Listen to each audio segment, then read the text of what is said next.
గృహజ్యోతి పథకంపై కాంగ్రెస్ సర్కార్ స్పీడ్ పెంచింది. వచ్చే నెల నుంచి 200 యూనిట్ల వరకు ఉచిత విద్యుత్ అందించేందుకు కసరత్తులు జరుగుతున్నాయి. అర్హులను గుర్తించేందుకు అధికారులు సర్వే చేస్తున్నారు.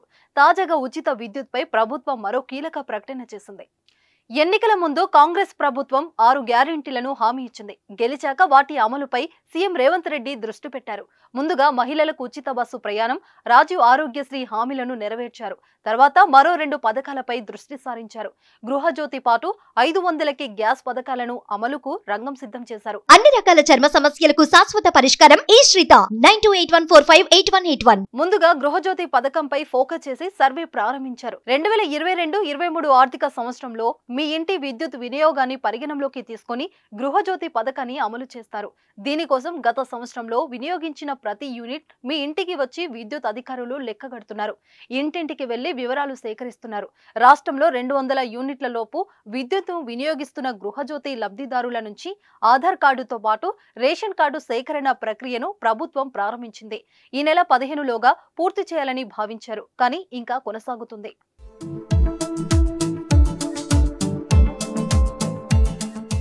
తాజాగా గృహజ్యోతి పథకంపై ఇంధన శాఖ నుంచి కీలక ఉత్తర్వులు వెలువడ్డాయి. ఆధార్ కార్డును తప్పనిసరిగా లింకు చేసుకోవాల్సిందేనని స్పష్టం చేసింది.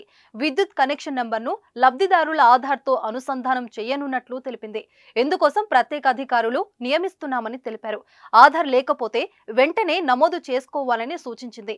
అథెంటిఫికేషన్ చేసే సమయంలో ఆధార్ ఎన్రోల్మెంట్ నంబర్ను చూపించాల్సి ఉంటుందని వెల్లడించారు. శాశ్వత ఆధార్ నంబర్ వచ్చే ఆధార్ ఎన్రోల్మెంట్ నంబర్తో పాటు ఫోటో ఉన్న bank passbook, PAN card, passport, ration card, voter ID, ఉపాధి హామీ పథకం card, Kisan passbook, driving licence లేదా గెజిటెడ్ అధికారి సంతకం చేసిన ధృవీకరణ పత్రం సమర్పించాల్సి ఉంటుందని పేర్కొన్నారు. అథెంటిఫికేషన్ సమయంలో వేలి ముద్రలు తీసుకుంటారని, బయోమెట్రిక్ పని చేయకపోతే ఐరిస్ ద్వారా ప్రయత్నిస్తారని తెలిపింది. అది కూడా పని చేయని పక్షంలో ఓటీపీ ద్వారా చేస్తారని, అది కాకపోతే ఆధార్ ధృవీకరణ పత్రం తీసుకుంటారని వివరించింది. అన్ని అనుకున్నట్లు జరిగితే వచ్చే నెల నుంచి ఈ పథకం అమల్లోకి రానుంది. ప్రజాపాలనలో దరఖాస్తు పెట్టుకోకపోయినా ఈ పథకానికి అర్హులైన వారికి అమలు చేయాలని రేవంత్ రెడ్డి సర్కార్ భావిస్తుంది.